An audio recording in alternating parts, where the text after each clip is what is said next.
सभी विद्यार्थियों को मेरा सफरम जेबी।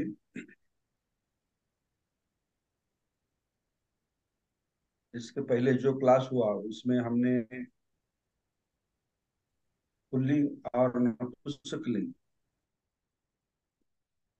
इसके हमने जो शब्द होते हैं विभक्ति के शब्द जो होते हैं विभक्ति हमने उनकी विभक्ति देखी। बुद्ध, मुनि और भिक्खु ये पुल्लिंग में हमने देखा। और फल, आयु और नपुंसकलिंग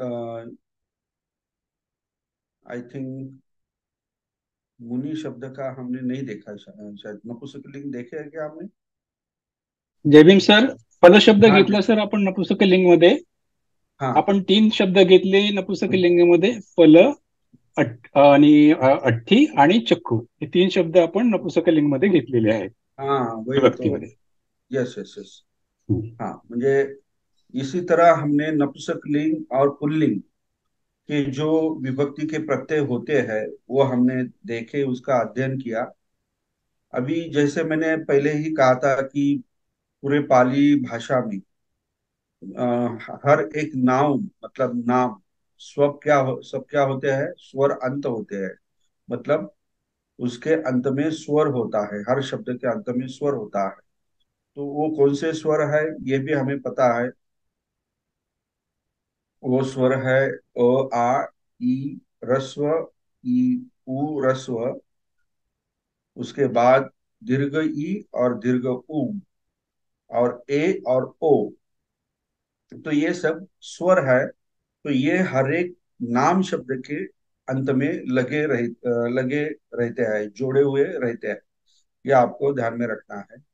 तो इसी के क्रम से हम पुल्लिंग का हमने अकारांत शब्द देखा, इकारांत ह्रस्व शब्द देखा और उकारांत ह्रस्व शब्द देखा। उसी तरह हमने नपुंसकलिंग में फल ये शब्द देखा। फल शब्द लेकर हमने उसके प्रत्यय देखे। अट्ठी शब्द लेकर हमने नपुंसकलिंग ह्रस्व इकारांत के प्रत्यय देखे। और उसी के साथ हमने उकारांत नपुंसकलिंग शब्द लेकर हमने उसके प्रत्यय देखे। तो ये एक ग्रुप हो गया, मतलब ह्रस्व का ग्रुप हो गया। तो हम अभी आगे दीर्घ की ओर जाएंगे।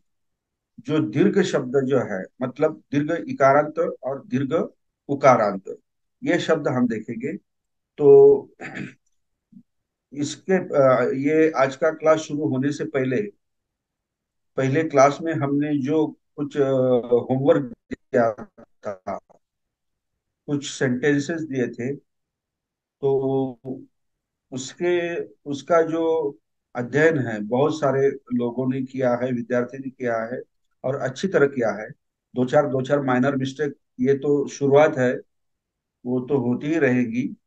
और ये क्या जानबूझकर नहीं, तो ये क्या बोलते हैं, बाय मिस्टेक वो होती होगी। तो अगर अच्छी तरह से हम ध्यान दें तो वो भी मिस्टेक नहीं होगी। तो मुझे ऐसा लगता है कि अ, अभी उस होमवर्क जो है वो होमवर्क को मैं आपको अपने व्हाट्सएप पे डाल दूंगा, करेक्टेड सेंटेंसेस। भगवान जेठी जी जो होमवर्क आपको दिया था उसके उनकी जो सेंटेंसेस है वो मुझे व्हाट्सएप पे अपने ग्रुप पे भेज दीजिए। मैं उसको लिखकर आपको सभी को भेज देता हूँ। ओके। मतलब जो करना है वो करके भेज देता हूँ। फिर आप सब लोग उसको उसको टैली करके या चेक करके, क्रॉस चेक करके अपना होमवर्क करेक्ट कर लेना। तो मैं अभी आपको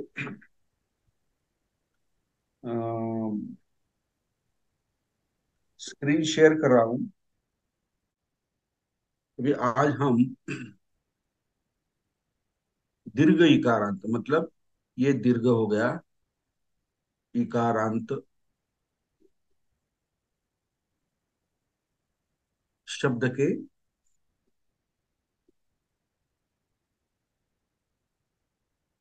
प्रत्यय देखेंगे। मतलब इसका विभक्ति हम आज देखेंगे। तो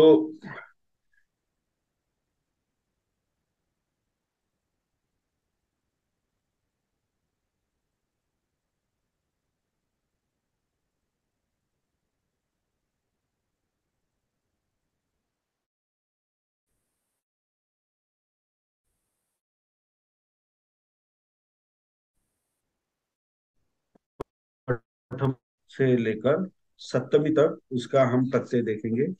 तो पहला शब्द जो है इकारांत नपुंसकलिंग, वो है दंडी। हम दंडी शब्द का इस्तेमाल करके हम ये प्रत्यय सीखेंगे। ओके। दंडी का मतलब होता है दंड वाला। जिसके हाथ में दंड है वो उसको दंडी कहते हैं। और दूसरा इसका मतलब ये भी होता है, सन्यासी भी होता है। या दंड वाला मतलब जो राजा होता है, राजा तो नहीं लेकिन जो बॉस होता है जिसके हाथ में दंड होता है वो भी इसका मतलब होता है। लेकिन हम दंडी यहाँ पे सन्यासी के रूप में हम इसको देखेंगे। ओके। तो ये जो दंडी शब्द है,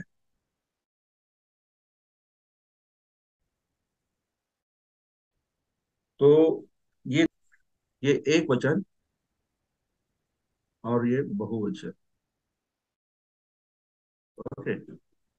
तो हम देखते हैं कि प्रथम एक वचन, प्रथमा विभक्ति एक वचन इकारांत, जो भी शब्द होता है, जो दिया हुआ शब्द होता है उसमें कोई चेंजेस ना करते हुए उसे वैसे ही लिखते हैं, दंडी।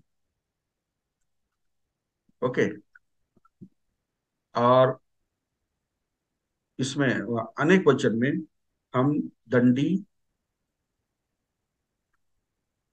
दंडी नो, द्वितीया में दंडी नंग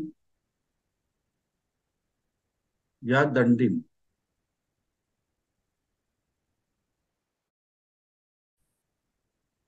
ये दंडी दंडिनो दोनों सेम हैं। और एडिशनल ये दंडी ने है। ओके। तृतीया विभक्ति दंडीना,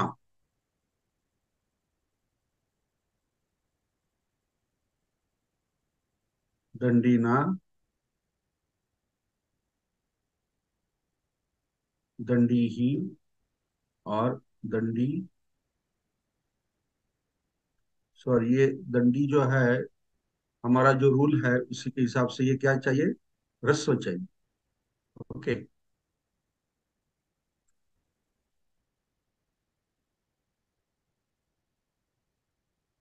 दंडी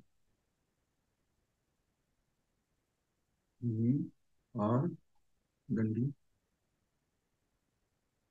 भी, ये तृतीय हो गया। चतुर्थी में दंडी नो,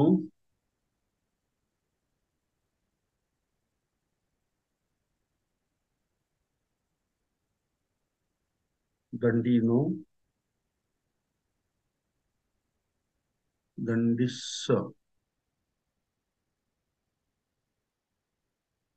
दंडिस और दंडीना। वर्षा, वर्षती रेज हैंड, क्या प्रॉब्लम है?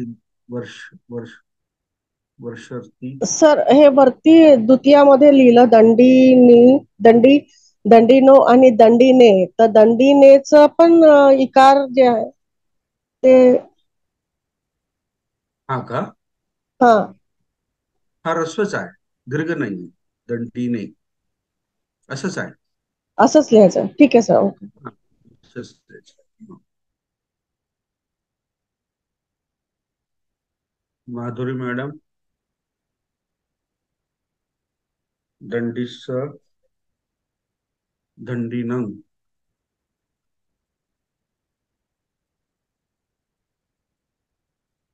दंडिनं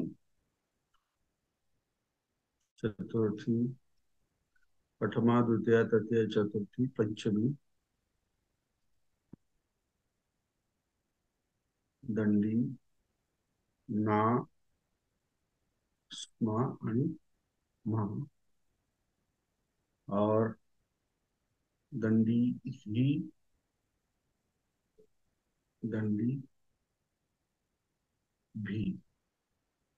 ओके। छठी छठी जो चतुर्थी होती है वही छठी होती है। दंडी नो दंडी स और दंडी नम।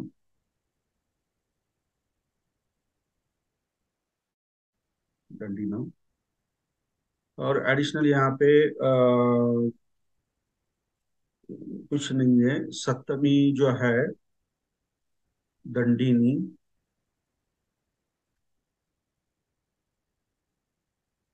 दंडिनी और दंडिमनी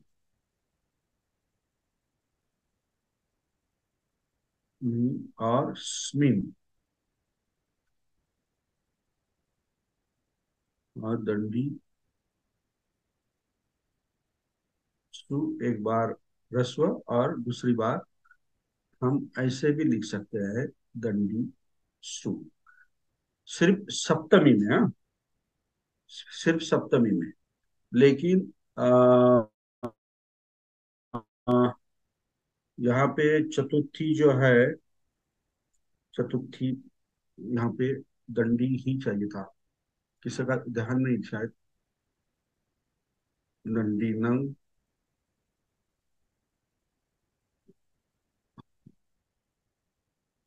दंडी नंग।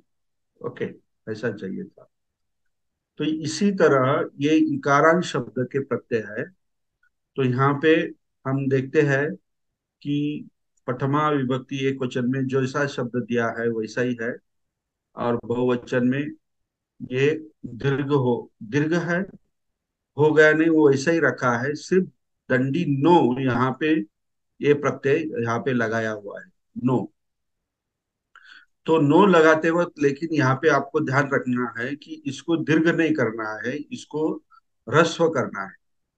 ये दीर्घ दिया हुआ है ना दंडी, लेकिन नो प्रत्यय लगाते वक्त इसको ह्रस्व करना है। ओके। प्रथमा विभक्ति में और द्वितीय विभक्ति में। और दंडिनी जो है ये एडिशनल है इसमें, लेकिन इसका कुछ ज्यादा उपयोग तो नहीं किया जाता। लेकिन आप आपके मालूमात के लिए, इंफॉर्मेशन के लिए ये मैंने लिखा है। दंडी नंग ये भी एडिशनल है, लेकिन कॉमन अंग प्रत्यय दंडी का ये जो अंग है ये हम लगाते रहते हैं। दंडी दंडी दंडिम दंडिनो दंडी वगैरह वगैरह। फिर बाद में हम ततिया से, एक आपको आप ध्यान में रखिए, ततिया से ह्रस्व इकारांत मतलब मुनि से लेकर ह्रस्व इकारांत, दीर्घ इकारांत, ह्रस्व उकारांत और ह्रस्व दीर्घ उकारांत शब्द जो होते हैं उसके जो प्रत्यय होते हैं ये ततिया से ना नो से शुरू हो जाता है। मतलब यहाँ से सब चेंज हो जाता है। मतलब नानो, ये जो अगर जोड़ी आपने ध्यान में रखी, नैनो गाड़ी है ना अपना, नानो गाड़ी, गाड़ी से हम यहाँ से सफर करेंगे ततिया से, नानो से। मतलब आपको यहाँ पे कोई लिखने में, याद करने में कोई अड़चन नहीं आएगी। ओके। नानो कहाँ से? ततिया विभक्ति से। और किस किस किस के? तो ह्रस्व इकारांत, ह्रस्व उकारांत, दीर्घ इकारांत और दीर्घ उकारांत, ये चारों में ततिया से शुरुआत होती है, नानो से होती है। तो फिर अगर आपको ततिया चतुर्थी मालूम हो गई तो पंचमी और छठी, ये तो रिपीटिशन है, ये तो रिपीटिशन है। तो आपको सिर्फ ध्यान में रखना है, सप्तमी ध्यान में रखना है। तो सप्तमी का तो जो मी और स्मिम और सु, ये तो आपने ध्यान में रख रख लिया है। तो इसी तरह ये इतना इजी है ध्यान में रखने के लिए, और याद करने के लिए। वैसे ही जो बहुवचन की जो प्रत्यय है, तो आप अगर देखेंगे तो प्रथमा द्वितीया विभक्ति को छोड़कर सभी तृतीया से लेकर सप्तमी तक सेम ही है, कुछ उसमें बदलाव नहीं आता है। और रिपीटेशन है, रिपीटेशन मतलब ये तृतीया का पंचमी में आता है और चतुर्थी का छठी में आता है, और सु का जो है ये आपको अलग से ध्यान में रखना है। इतना सीधा और सिंपल। हर एक शब्द जो है, इकारांत शब्द से लेकर ह्रस्व दीर्घ इकारांत, ह्रस्व दीर्घ उकारांत, इसका तो ये प्रत्यय ही भी, नंग, ही भी नंग और सु, ये तो सबके एक जैसे ही है। तो इसी तरह हमें इसको याद रखना है, ध्यान में रखना है। तो ये इकारांत शब्द हो गया, और इकारांत दीर्घ शब्द हो गया। तो यहाँ पे हम प्रथमा विभक्ति में यहाँ पे थोड़ा चेंजेस देखते हैं, द्वितीय विभक्ति में थोड़ा एडिशनल चेंजेस देखते हैं, और ये सप्तमी में एडिशनल चेंजेस देखते हैं। तो इसी तरह पाली लैंग्वेज में और बहुत सारे शब्द है। बहुत सारे शब्द कौन से हैं, मैं आपको लिख के देता हूँ। करी, करी ये शब्द है, आप लिख लीजिए करी। करी का मतलब होता है हाथी। गणी का मतलब होता है गणी, मतलब गण वाला। मतलब चागी, चागी का मतलब होता है त्याग करने वाला, त्याग करने वाला। दंती,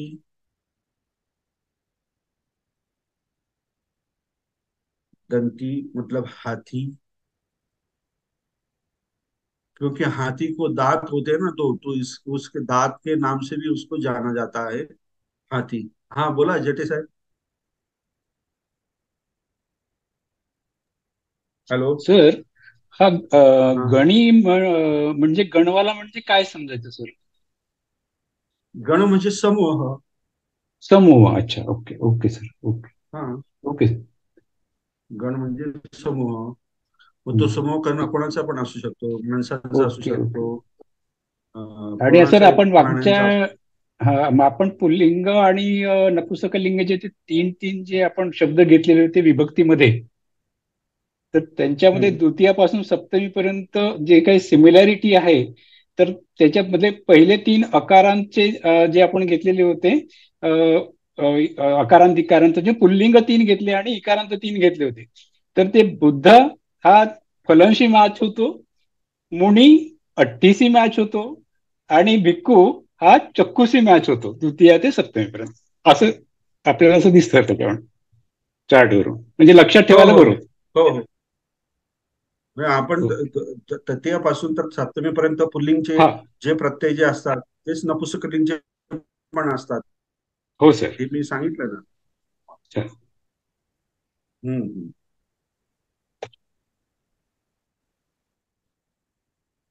का मतलब होता है हाथी। नंतर बलि, बलि का मतलब होता है बलवान, बलवाला या बलवान। भागी का मतलब होता है भागवाला, भागवाला म्हणजे भाग्यवान। ये मराठी में हम उसे भाग्यवान कहते हैं। और इसी ये भागी शब्द जो है भग, ये मूल शब्द है, तो इसी शब्द से हम भगवान शब्द कहते हैं, भगवान। ये तो इसमें हो गया संस्कृत में। और ये जब पाली में आता है तो ये भगवा हो जाता है। और ये प्रथमा विभक्ति में आता है। भगवा, भगवा मतलब भाग्य वाला, मतलब भाग्यशाली।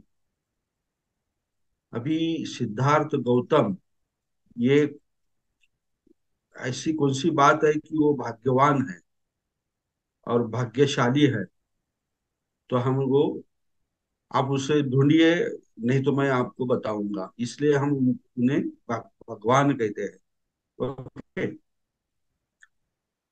भागी, बहुत सारे शब्द है। सामी, सामी मतलब स्वामी। और पति को भी स्वामी कहते हैं। ओके। सामी। अभी ये गाना था ना एक, सामी सामी करके, एक पिक्चर में गाना था, तो उसमें ये सामी शब्द ही था। तो स्वामी और पति के अर्थ में उन्होंने बोला था, लेकिन स्वामी नहीं कहा, सामी कहा। सामी मतलब ये पाली शब्द उन्होंने इस्तेमाल किया ऐसा लगता है। सुखी, सुखी का मतलब सुख से रहने वाला, सुख से रहने वाला, सुखी, सुख से रहने वाला। ओके। और बहुत सारे शब्द है, तो हम थोड़े उनमें से एग्जाम्पल करके हम, मैंने यहाँ पे आपको लिख दिया है। ओके। तो ये हुआ पुल्लिंग शब्द। दंडी हमने अपने एग्जाम्पल के तौर पर लिया है। और उसके जैसे ही और सारे शब्द जो पाली में आते हैं, वो करी, गणी, चागी, दंती, बली, बागी, सावी, सुखी, ये भी शब्द है। और अभी जैसे हमने दंडी शब्द के जो प्रत्यय देखे, तो दंडी शब्द निकाल कर अगर हम करी लेंगे या गणी लेंगे, तो उसी तरह करी, करी, करीनो, अ, ऐसे जो शब्द है, करीनंग, करीन, करी, करीनो, करीने, और ततिया से हम क्या करेंगे, करीना, और करी ही, करी भी, ऐसा हम। और अभी पठमा से लेकर सप्तमी तक जो विभक्ति है, उनके तो अर्थ आपको सबको मालूम है। पठमा का क्या अर्थ होता है, द्वितीय का अर्थ क्या होता है, तृतीया का अर्थ क्या होता है, वो अर्थ इस शब्दों को लगाकर, करी, गड़ी, चाबी को, चाबी को, वो शब्द का अर्थ लगाकर आप ट्रांसलेशन कर सकते हो। तो इसी तरह ये पुल्लिंग, पुल्लिंग जो शब्द है दंडी, ये पुल्लिंग शब्द है दंडी, मतलब दंड वाला। इसके जो प्रत्यय है हमने यहाँ पे देखे हैं। और इसी के साथ जो नपुंसक लिंग शब्द है, नपुंसक लिंग शब्द है इकारांत, इकारांत नपुंसक लिंग शब्द जो है, हम सुखकारी शब्द लेंगे, सुखकारी। और भी शब्द है सुखकारी। तो हमने जैसे अभी पुल्लिंग शब्द का दंडी हमने सीखा, तो नपुंसक लिंग में पुल्लिंग शब्द जो थे पहले भी हमने देखे थे। तो नपुंसक लिंग में तृतीया से सप्तमी तक वैसे ही प्रत्यय होते हैं जैसे वो पुल्लिंग में होते हैं, सिर्फ चेंजेस कहाँ होते हैं, प्रथमा विभक्ति और द्वितीय विभक्ति में होते हैं। इसी तरह यहाँ भी हम प्रथमा विभक्ति, ये सुखकारी,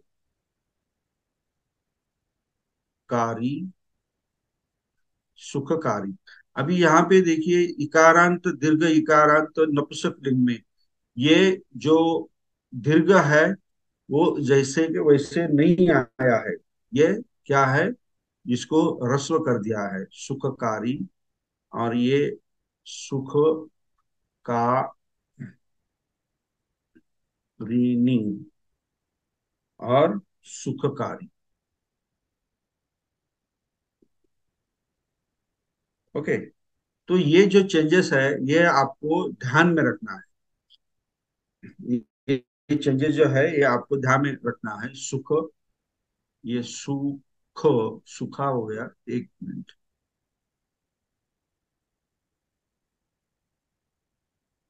सुख का, यहाँ पे कारी, ये सुखकारी, सुखकारिणी, सुखकारी। ओके। और द्वितीय विभक्ति में क्या होगा? सुख का रीनंग। जैसे दंडी में, सॉरी, ये सुखकारी ही होगा, यहाँ पे नंग नहीं होगा। ये नंग नहीं होगा।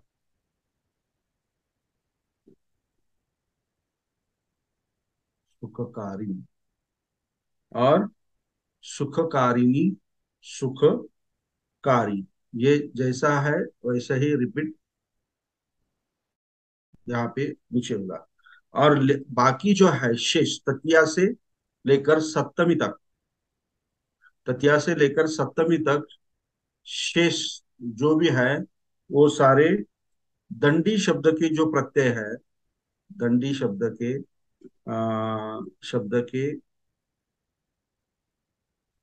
प्रत्यय समान ही होंगे। ओके। शेष दंडी शब्द के प्रत्यय समान होंगे। ओके। अभी ये इकारांत जो शब्द है सुखकारी, इसका सिर्फ नपुंसकलिंग में प्रथमा विभक्ति और द्वितीय विभक्ति इसमें चेंजेस हुए हैं। तो यहाँ पे सुखकारी जैसा दिया है वैसा नहीं है, उसको ह्रस्व कर दिया है। और यहाँ पे सुखकारिणी जो जैसा दिया है उसको नी प्रत्यय लगा दिया है, मतलब। और सुखकारी जैसा था दंडी वैसा ही ये यहाँ पे लगा दिया है।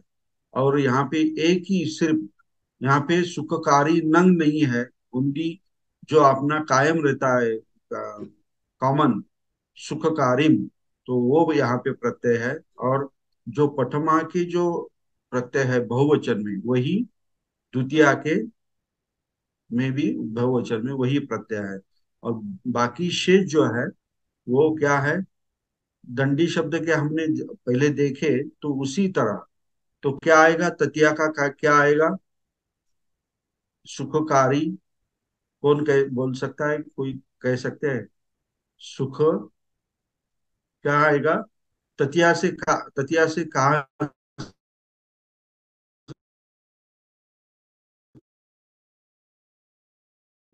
कहा है तब ना, नो। ओके, तो बहुत ही सिंपल है। हाँ। हाँ। सुख, सुखकारी।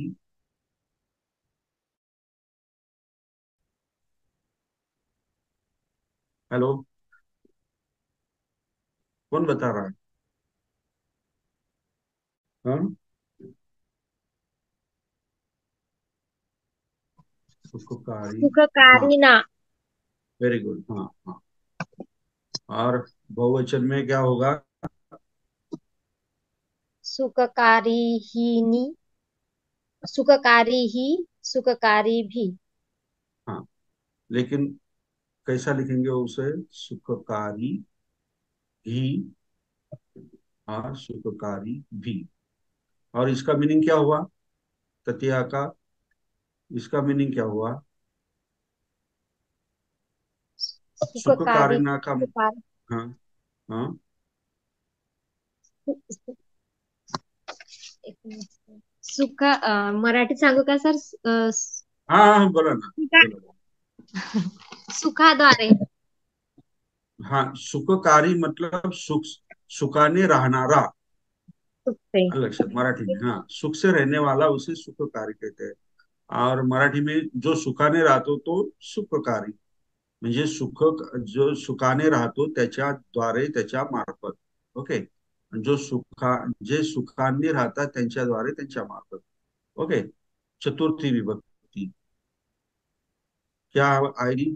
अभी आगे कौन बताए? अर्चना मेंढे, फटाफट बताइए। जिसने हाथ रेस किया है वो अपना मिला माइक अनम्यूट करके रखिए। हाँ, सीरियली अभी मैं पूछूंगा। हाँ, चतुर्थी, बोलिए बोलिए। चतुर्थी, सुख, ना के बाद क्या आता है? सुखकारी नो। और अनेक वचन में आता है सुखकारी न। ओके। ये फिर बाद में मेंढे का ये गया। अभी केदारनाथ पाटिल बोल सकते हैं आप जल्दी, हाँ पंचमी। हाँ सर, हाँ सर. हाँ हाँ। एक वचनामध्ये सुखकारी ना, सुख सुखकारी स्मा, सुख का कारी ना, ना स्मा आणि स्मा, और मा। महा. हाँ हाँ। अनेक और वचनामध्ये हाँ, सुखकारी ही, वेरी गुड। सुखकारी और भी. यस, इसका मतलब क्या हुआ? पंचमी पंचमी। नुसार हाँ। अं, सुखी मनुष्यापासून सुखी मनुष्याकरिता. करिता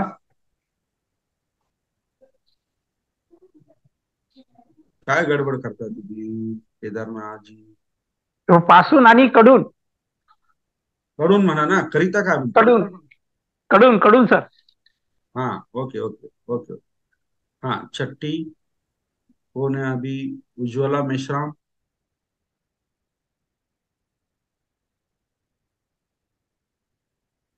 हा सर, जय हिंद. हाँ, सुख सर, बोला। छट्टीच हाँ सुखकार सुखखारीनो, हाँ, सुखखारीच, बरोबर। आणि बहुवचन मध्ये आहे सुखखारी न. यस, किती सिंपल आहे ना, काही त्याच्यात एवढं हे नाही. त्याचा अर्थ सांगा. सुखखारीचा, सुखखारीची, सुखखारीचे. हम्म. सप्तमी इज नेक्स्ट. उज्ज्वला मिश्रा झालं ना. आता कोण आहे? संजीवनी. संजीवनी.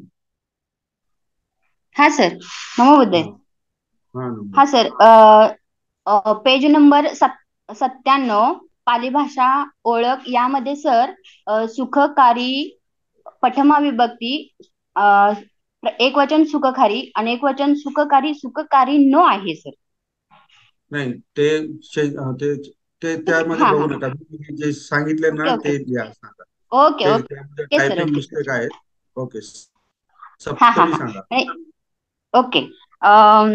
सुखकारिणी, सुखकारिस्मी, सुखावर, आणि अनेक वचन म्हणजे सुखकारीसु, हं, सुखांवर. सुखांवर नाही. चुकलं काय सर? सुखकारी म्हणजे काय? हा, सुखाचा, सुखकारी म्हणजे काय? सुखाने राहणारा. सुखाने राहणारा. हा, हा. एक वचन, सुखकारिणी, सुखकारिस्मी, त्याचा अर्थ आहे हं. सुखावर, सुखाने राहणारा. सुखावर हा, कसं काय म्हणतात? Sorry sorry sir. सुखाने राहणारा. सुखाने राहणाऱ्यावर. हा, राहणाऱ्यावर. वर. Okay sir. हा, आणि हा, सुख, सुखाने हा, राहणाऱ्यावर. सुखकारी सु म्हणजे सुखाने राहणाऱ्यांवर. Okay okay sir. Very good. हा. Okay okay, good.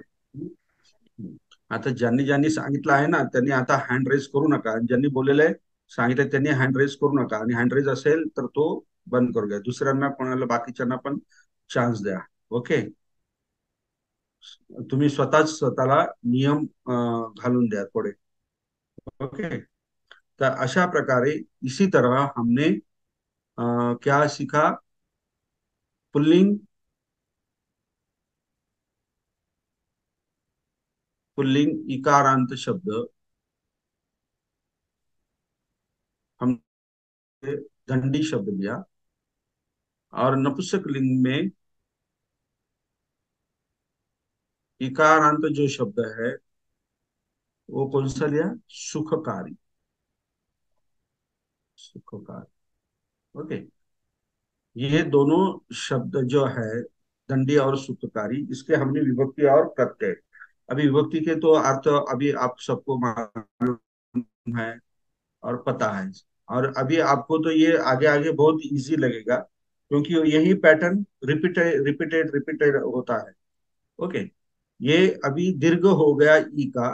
अभी हम पुल्लिंग पुल्लिंग शब्द उकारांत मतलब दीर्घ, ये उकारांत दीर्घ हो गया, उकारांत दीर्घ। तो उसके लिए हम शब्द लेंगे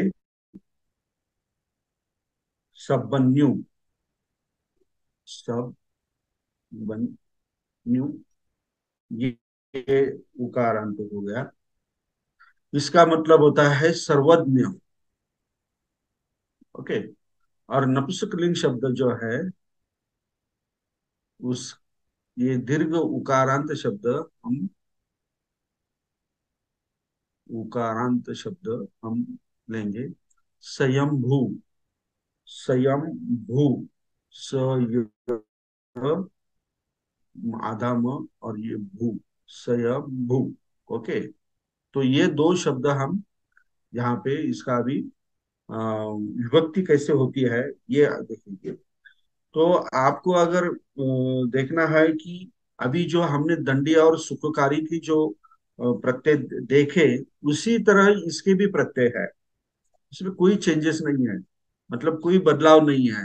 तो रिपीटेशन ये है, सेम है। आपको पुल्लिंग नपुंसकलिंग दीर्घ इकारांत जो शब्द है उनके जैसे ही पुल्लिंग नपुंसकलिंग उकारांत जो दीर्घ होता है उनके भी प्रत्यय वैसे ही होते हैं। तो हम अभी उनको देखेंगे वैसे ही। और रस्व रस्व इकारांत हमने जो शब्द लिया वो क्या लिया, मुनि शब्द लिया। ओके, और रस्व सॉरी रस्व इकारांत पुल्लिंग, अब नपुंसकलिंग, ये पुल्लिंग। रस्व इकारांत शब्द हमने अट्ठी लिया, अट्ठी। और पुल्लिंग रस्व उकारांत हमने भिक्खु शब्द लिया। और नपुंसकलिंग में हम रस्व उकारांत हमने आयु शब्द लिया था, आयु। तो जिस तरह ये ई जो है इकारांत शब्द के जो प्रत्यय है, उसी तरह उकारांत रस्व के भी थे। उसी तरह ये इकारांत जो शब्द है दंडी और सुखकारी, उसके भी प्रत्यय ये पुल्लिंग और नपुंसकलिंग में सेम ही होंगे, उसमें कोई बदलाव नहीं होगा। एक दो प्रथमा या द्वितीय में उसका changes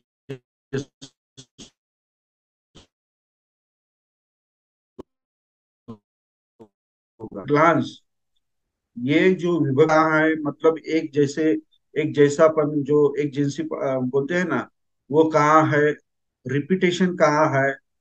तो ये आपको ऐसा ध्यान में रखकर, याद रखकर उसको अपने दिमाग में रखना है, नहीं तो आपका बहुत सारा कंफ्यूजन हो जाएगा। ये का कौन सा करते वक्त आपको सबसे पहले आपको देखना है कि ये शब्द पुल्लिंग है या नपुंसकलिंग है, और उसके बाद आपको तय करना है कि ये उसका प्रत्यय क्या है और इसका विभक्ति क्या है और इसका वचन। मैंने आपको जो बताया था उसी क्रम से जाना है। ओके, तो हम अभी देखेंगे ये जो सबन्यु है, तो ये यहाँ पे जैसा था वैसा ही हमको लिखना है, प्रथमा विभक्ति एक वचन में और ये बहुवचन। ओके, बहुवचन में। तो ये सब्बन्यु हो गया। अनेक वचन में सब्बन्यु,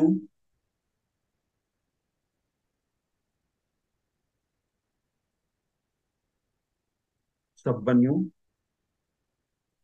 सब्बन्यु नो, सब्बन्यु नो, ये नो प्रत्यय यहाँ पे लग गया। द्वितीय विभक्ति में सब्बन्युम, यहाँ तो सब जगह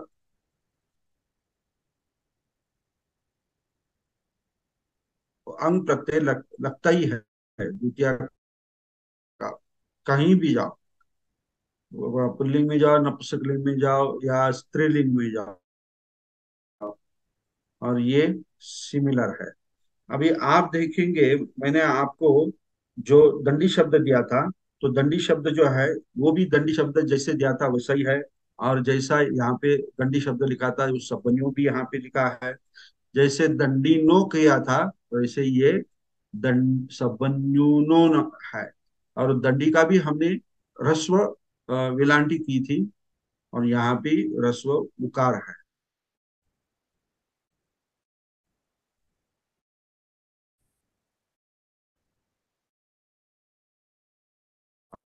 अब दंडिम लिखा था कि बहुवचन, द्वितीय विभक्ति बहुवचन में इसका प्रत्यय रहते हैं।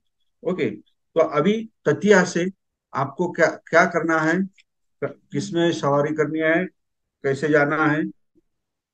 नानो से जाना है। ना तृतीया, चतुर्थी नो, और पंचमी पंचमी फिर से ना, और छठी फिर से नो, और एक दो जैसे। और बहुवचन में तो वो सिर्फ रिपीटिशन ही है, ही भी, और नंग, और सु। ये तो हर एक जगह होता है। तो यहाँ पे क्या आएगा? सब्बन, सब्बन्यु ना आएगा। ओके, सब्बन्यु का मतलब होता है सर्वज्ञ, सर्वज्ञ होता है। तो सर्वज्ञ का मतलब होता है ऐसा व्यक्ति कि जिसे सब कुछ मालूम है। सब कुछ मालूम है मतलब ये जो पूरा विश्व है,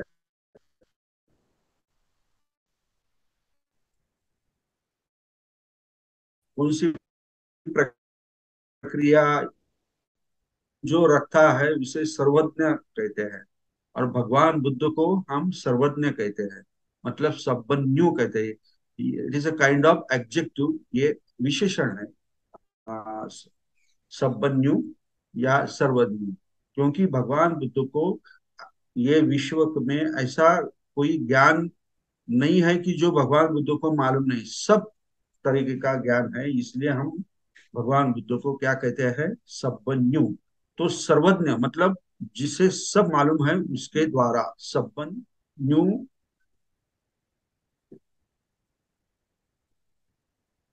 यहाँ पे एक और ये चाहिए, सर्वज्ञ। ओके, सर्वज्ञ। हाँ, ये तृतीया हो गई। और यहाँ पे क्या आएगा अभी? सब, ब, न्यू, घी, और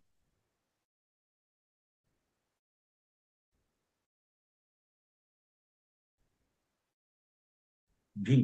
चतुर्थी में क्या आएगा अभी? ना के बाद क्या आएगा? ब, सब, सब, न्यू, नो। ओके, और स भी आएगा, डबल स भी आएगा यहाँ पे। सब,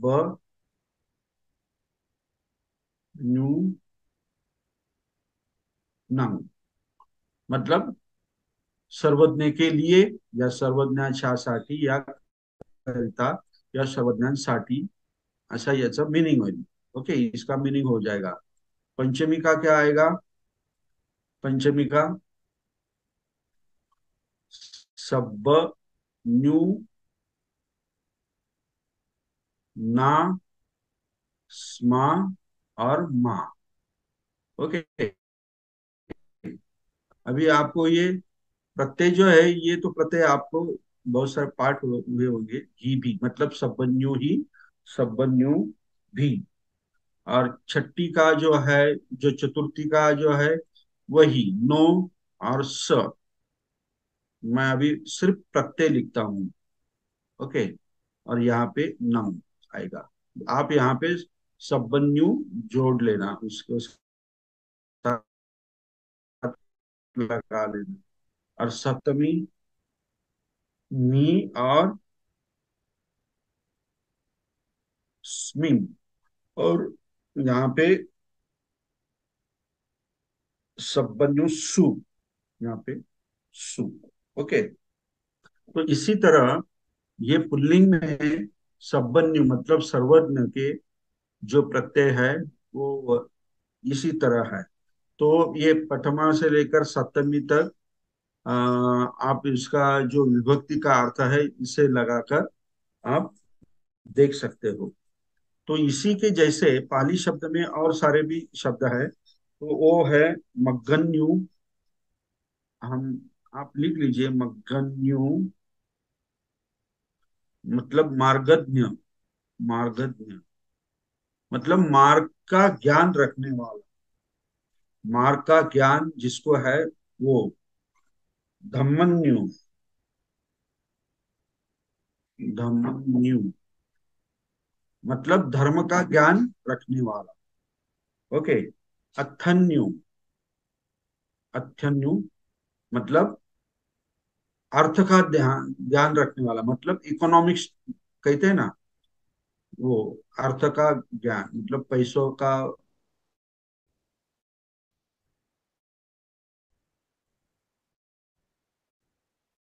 कालन्यु का मतलब जिसको काल का ज्ञान है, काल, कालन्यु। ओके।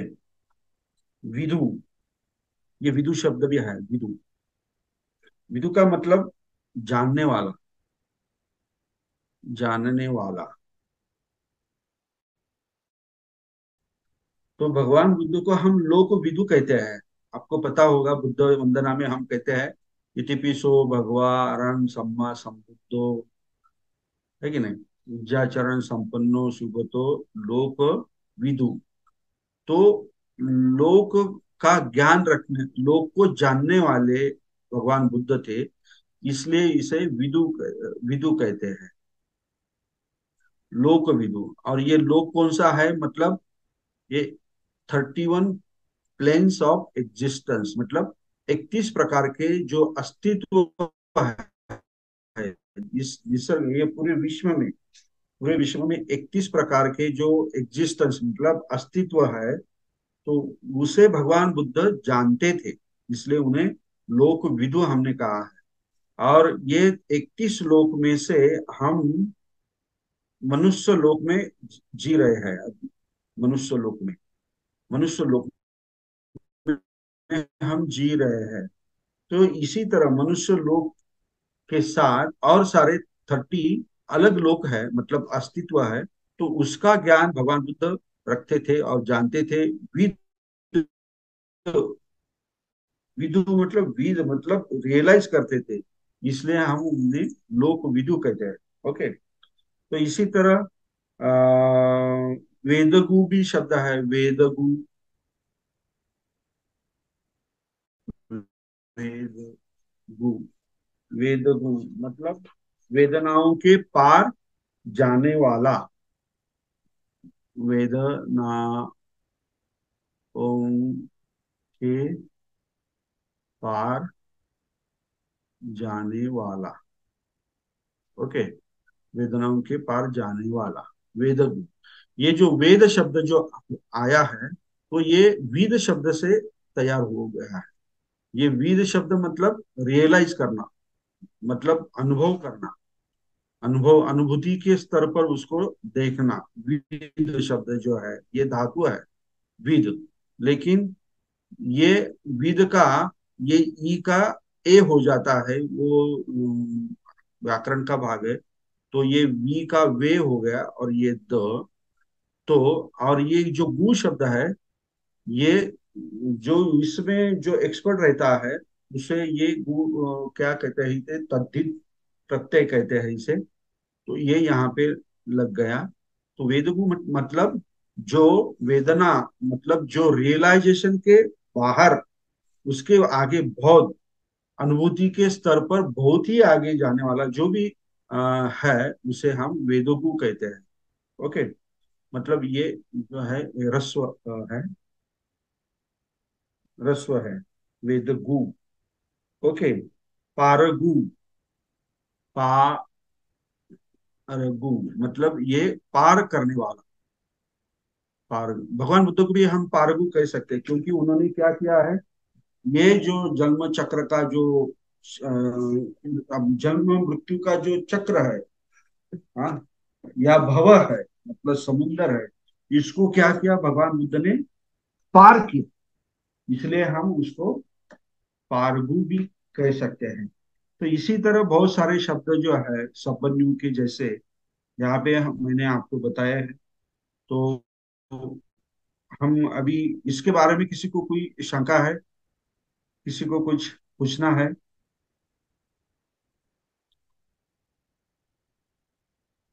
New students?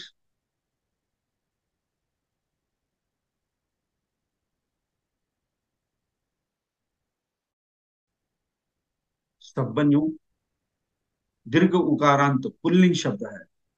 तो उसके हमने अभी प्रत्यय देखे, उसके विभक्ति देखी, और उसके जैसे ही और सारे जो शब्द है, बहुत सारे शब्द है, उसको भी हमने देखा और उसके मीनिंग भी देखे। तो किसी को कुछ डाउट है इसमें?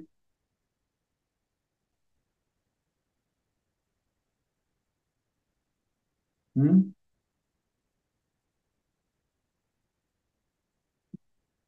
Kedarnath Patil, the doubtful person.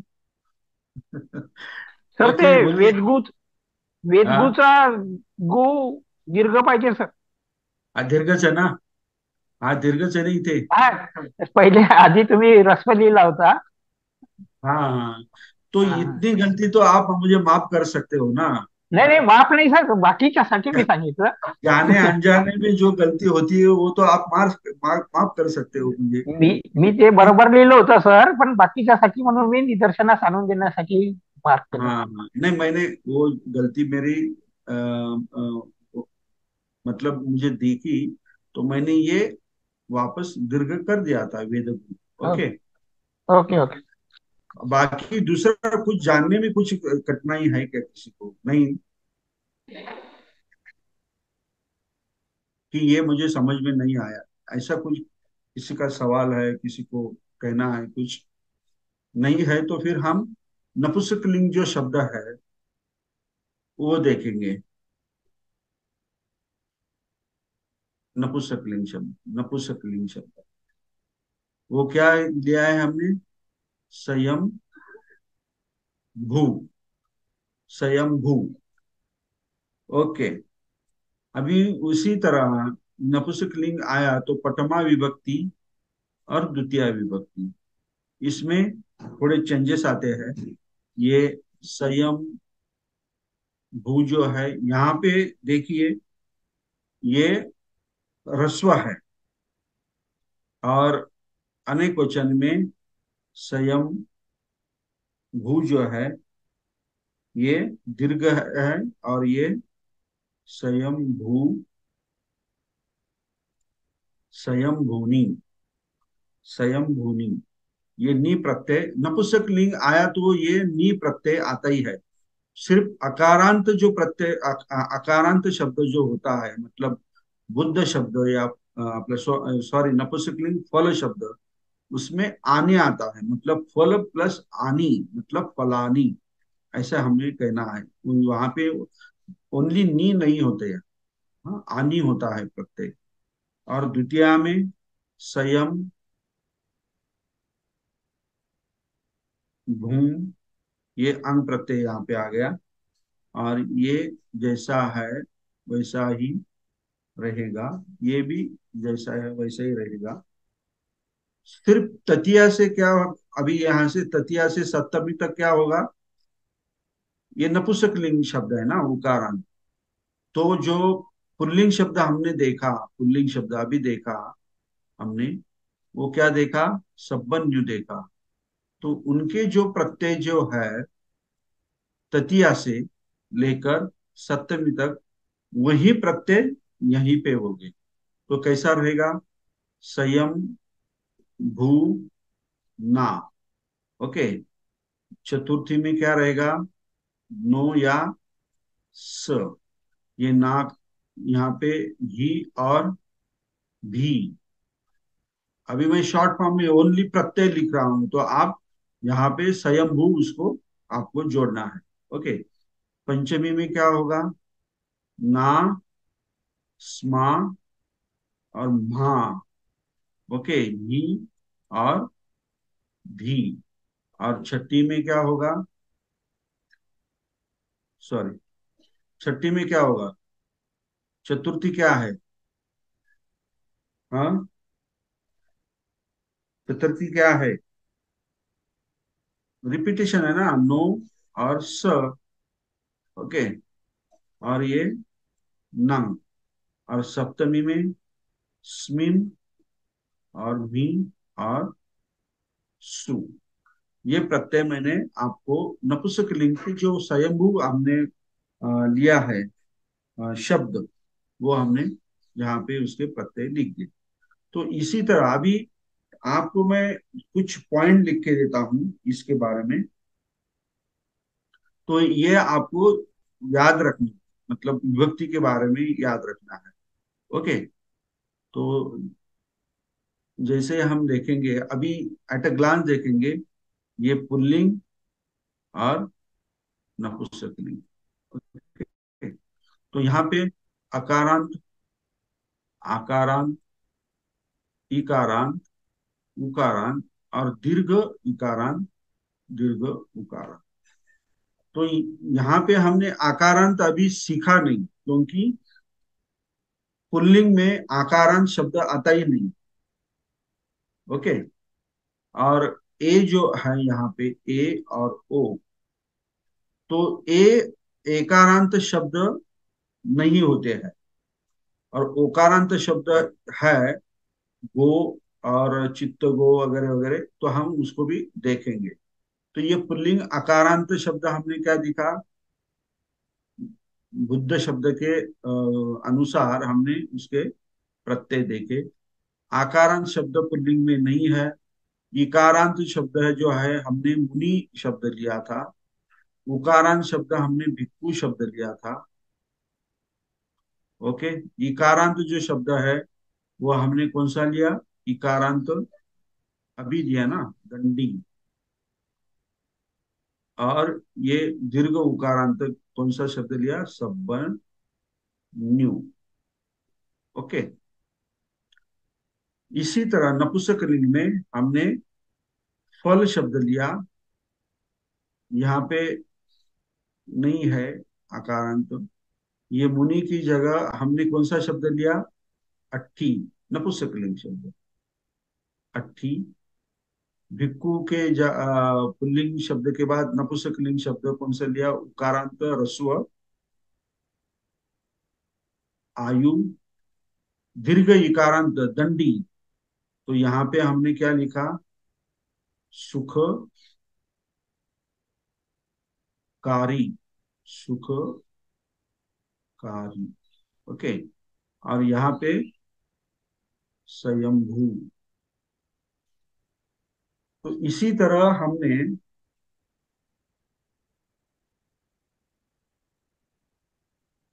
अभी तक एट अ ग्लांस, मतलब ये आपको ध्यान में आना चाहिए, इसलिए मैंने आपको ये शॉर्ट में लिखा। तो ये सब शब्द जो है स्वरांत शब्द है, मतलब अ आ ई उ। तो उसके अगर पाली में कहते वक्त, बोलते वक्त या लिखते वक्त या पढ़ते वक्त अगर ऐसे शब्द, इसके शब्द जैसे आएंगे, तो आपको उसके प्रत्यय मालूम होना चाहिए। अगर मैंने मुनि शब्द दिया, ये मुनि शब्द दिया, और मैंने बोला कि रवि शब्द के प्रत्यय बताओ, तो झट से आपको मालूम होना चाहिए कि अरे रवि ये क्या है। ये शब्द जो है रस्व इकारांत शब्द है। तो फिर रस्व इकारांत शब्द हमने तो मुनि सीखा है, तो मुनि शब्द की जो प्रत्यय है, ये वही यहाँ पे जोड़ दिए जाएंगे, लगाएंगे, समझे? या कोई दूसरा शब्द होगा, फल, फल शब्द है, तो हम अगर मैंने चित्त शब्द आपको दिया, तो ये चित्त आपको समझना चाहिए कि ये चित्त जो है ये नपुंसकलिंग शब्द है। तो नपुंसकलिंग चित्त शब्द और अकारांत शब्द है, तो अभी इसके प्रत्यय कैसे लिखेंगे? तो हमें मालूम है कि नपुंसकलिंग अकारांत फल शब्द जैसे ही इसके पूरे प्रत्यय आएंगे, मतलब चित्तंग, चित्तेन वगैरह, चित्त वगैरह, चित्ते ही, चित्ते भी, चित्तेन वगैरह ऐसे आएंगे। तो ये एट अ ग्लांस आपको सबको ये पता होना चाहिए। ओके, ये मालूम होना चाहिए पुल्लिंग शब्द और नपुंसकलिंग शब्द। ये तो मूल शब्द जो होते हैं, मूल शब्द, अभी हम ये जो विभक्ति जो सीख रहे हैं, ये किसकी विभक्ति सीख रहे हैं हम? ये नाम शब्द, नाम मतलब नाउन, ये ध्यान में रखिए, ये बहुत ही इंपॉर्टेंट है। विभक्ति किसकी चलाई जाती है? आप लिख लीजिए, विभक्ति सिर्फ नाम, प्रोनाउन मतलब सर्वनाम, और एडजेक्टिव मतलब विशेषण, इनकी ही चलाई जाती है। क्योंकि आपको ये आगे जाके कंफ्यूजन में डाल सकते हैं ये विभक्ति। आप लिख लीजिए, ये छोटा सा नियम जो है, विभक्ति जो है सिर्फ नाम, सर्वनाम और विशेषण की ही चलाई जाती है। और विभक्ति में क्या होता है? पठमा होता है, पठमा, द्वितीया, तृतीया, मतलब कर्ता, कर्म, करण, ऐसा होता है। ओके, लिख लीजिए, मैं जैसा कह रहा हूं आपके हिसाब से आप सब ये लिख लीजिए। और दूसरी बात जो है वो है कॉन्जुकेशन। कॉन्जुकेशन मतलब क्रियापद का चलाना। तो ये क्रियापद जो है, ये इसको हम कैसे चलाते हैं? पुरुष में चलाते हैं, पुरुष, इसमें पुरुष होता है क्रियापदों में, उसका कॉन्जुगेशन चलाते हैं। तो वो क्या होता है? वो प्रथम पुरुष होता है, प्रथम पुरुष। ये द्वितीय, सॉरी, मध्यम पुरुष, ये सबसे पहले हमने सीखा है मध्यम पुरुष। और सबसे लास्ट जो होता है उत्तम पुरुष। और ये तीन ही रहते हैं, प्रथम, मध्यम और उत्तम। किसमें? क्रियापद में। ओके, क्रियापद में ये तीन ही रहते हैं, लेकिन विभक्ति में कितने रहते हैं? विभक्ति 7 रहते हैं, और एक आलपन रहता है। ओके, एक जो होता है आलपन। तो ये डिफरेंस जो है, ये भेद जो है, ये आपको ध्यान में रखना है। ये प्रथम पुरुष, ये जो काल जो होते हैं, काल, क्रियापद के काल, इसमें हम लगाते हैं। नहीं तो और एक शब्द आप अगर आपको दे दिया, पश्च शब्द दे दिया, तो ये आपको मालूम होना चाहिए कि ये पश्च शब्द नाम है या वर्ब है, क्रियापद है या नाम है, या आपको पहले तय करना है। तो फिर उसी हिसाब से, अगर ये शब्द वर्ब है, तो फिर आप इसी तरह इसका प्रथम पुरुष, मध्यम पुरुष, उत्तम पुरुष के काल के अनुसार उसको प्रत्यय लगाएंगे। अगर आपने गलती से पश्च नाम करके अगर आपने सोचा, समझा, तो आप ऐसा विभक्ति में पश्चो लिखेंगे या पश्चंग लिखेंगे या पश्चन पश्चेन लिखेंगे, तो ये बहुत बड़ी गलती हो गया। आप, ये रॉन्ग है, मतलब ये झूठ है, मतलब ये बराबर नहीं है। तो ये आपको, अगर ये वाक्य में जो शब्द दिए जाते हैं, तो वो आपको मतलब देखना है, ढूंढना है कि ये विभक्ति, ये नाम है या सर्व, ये नाम है या क्रियापद है। और वो मालूम होने के बाद, अगर क्रियापद है तो ये कौन से पुरुष में है, प्रथम पुरुष में है या मध्यम पुरुष में या उत्तम पुरुष में, ये आपको देखना है। कि उसी हिसाब से फिर आपको एक वचन, अनेक वचन के प्रत्यय लगाने। ये एक बात होगी। अगर आपको लगा ये क्रियापद नहीं है, वर्ब नहीं है, अरे ये तो नाम है, तो फिर नाम के हिसाब से फिर आपको देखना है कि इसका एंडिंग क्या है, मतलब अंत क्या है, कौन सा स्वर है। तो अगर आपको लगा अ है तो फिर बुद्ध शब्द के समान उसके प्रत्यय होंगे। आपको लगा ई स्वर यहाँ पे लगा हुआ है तो फिर आप ई जो इकारांत शब्द के जो प्रत्यय है ह्रस्व, उसके हिसाब से आप प्रत्यय लगाएंगे। तो ये जो महत्वपूर्ण मैंने बात आपको अभी बताई है, ये आपको जिस जैसे समझ में आया अपने हस्ताक्षर में, अपने लैंग्वेज में आप नोटबुक पर लिख लीजिए। सबने लाया है ना नोटबुक, किताब लाया है सबने? अभी पूछूं, अगर किसी के सामने किताब और नोटबुक नहीं होगी तो फिर उसको हम अलाउ नहीं करेंगे क्या?